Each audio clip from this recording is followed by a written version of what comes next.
The economic hurricane is almost here. The economic hurricane has been strengthening, but it's about to make landfall and come roaring across America and around the world, it seems. And as these giant storms often do, they'll hit those that can least afford it the hardest. Wipe them out, like a trailer park. Because the savings of those at the bottom is thin, if it ever exists at all today. But this financial hurricane is another monster, and it's shaping up to be a major hurricane, maybe a class 4 or even a class 5, and yet Joe Biden continues to react with no urgency at all. The administration, no urgency at all, no added intensity from anyone in the White House, in fact. Americans are nearing a state of panic because this White House has ushered in a financial disaster with its reckless energy policies and its reckless spending that flooded trillions of dollars into the country, causing inflation to spike. And quite honestly, Americans are coming to the conclusion that they either have no idea on how to get things under control or they just don't care. The administration are doing this intentionally. Intentionally. Either way, Americans' anxiety and anger is rising rapidly. Gas prices setting all-time new records again today, every day, in fact. Gas on the national average today, you need to hear this, $4.96. They told us we might make $5 gas by the 4th of July. Well, we're well ahead of schedule, aren't we?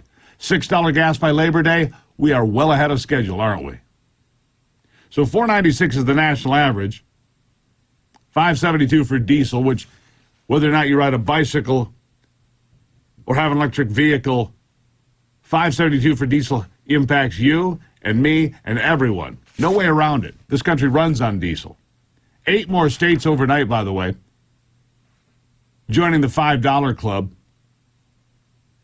1 in the West, 7 in the East.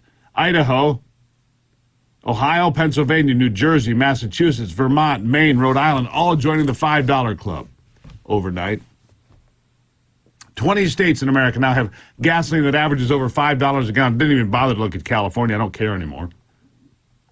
But gas setting all-time records every day, so does diesel fuel. Groceries becoming too expensive for some families to even afford. Think about that. Because of the reckless policies of this administration.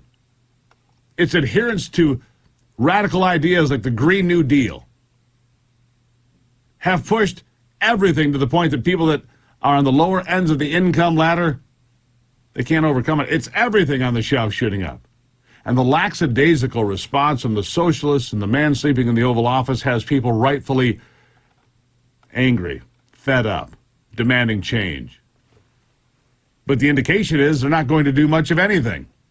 And I actually think that if our costs are driven up and we are driven to our collective knees, they will somehow come out on top because they'll come to the rescue. We're here to help this crisis by Vladimir Putin, please. But what they are doing right now is far worse than anything Herbert Hoover did after the great crash of the stock market in 1929. And that is because that happened fast and with little warning. What we're watching right now is moving slowly and steadily. It is the most predictable economic calamity in a century or more, maybe ever. And instead of heading it off and pushing American energy and protecting the folks like you and I, they're pushing the disastrous Green New Deal and socialism. And instead of having a real plan to help, Joe Biden actually signed an emergency order for more solar panels. Solar panels. Ones made in China. This is so far off the rails, you can't make this up. It's a very dangerous time because every day it seems Joe Biden and his cast of clowns are less prepared than ever to deal with the coming collapse, and it is coming. NBC kept up the relentless barrage because the news networks are finally realizing, look, we tried to put this guy in office. And then we did help put this guy in office, and we defended him, and we protected him, and we insulated him, and we didn't report on Hunter Biden. We didn't report on how helpless Joe Biden was, and we didn't press him ever.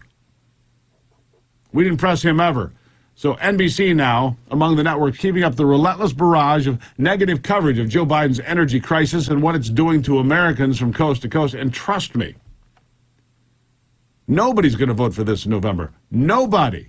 We'll have some election results from yesterday in a moment, but listen to this. Americans nationwide are suffering sticker shock as they empty their pockets to fill up their tanks. It just took me $150 to fill up my tank.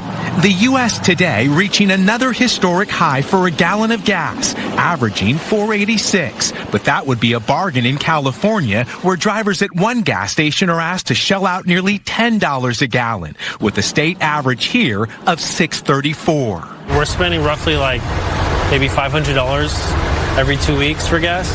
Ready? Outside Los Angeles, Justin Lira already used a full tank of gas today, driving his pregnant wife to the hospital, and says finances for their growing family are tight. I'm trying to get a second job, especially my wife being pregnant. We just want to stay home and not drive as much. Yeah, they're staying home. They can't afford $150. This past weekend, I set my own personal record of $137 to fill one of the cars. If I did it today, it'd be more expensive, obviously.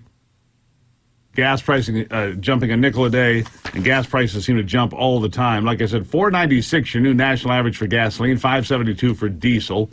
And that's just your average. Lots of states and stations higher than that. The cost of beef also jumping huge. And even with prices up 35%, think about this. The price of beef is up 35% so far and climbing. Farmers aren't making any more money. And with the world of inflation, how's that going to treat them? They have to go to the store to buy things as well. They're in real dire straits. Listen to this. It takes diesel to run your tractor. It takes gas to run your delivery vehicles. It takes gas to deliver cattle from X to Y. Every aspect of his business is experiencing the pinch. They impact hay prices. They impact corn prices. They impact all your feed costs. From the farm in Weston to retail space in Parkville, the effects are felt all the way down to the price tag. Since August of last year, we've raised our prices 35%, and that is us making about the same amount of profit as we were a year and a half ago. So they make the same money because they're spending so much more on fuel and fertilizer and transportation and everything. And who do you think picks up that tab? Well, you do it as long as you can, but there is a breaking point here. Some now saying we could see worldwide stagflation like the 1970s. Well done, Joe.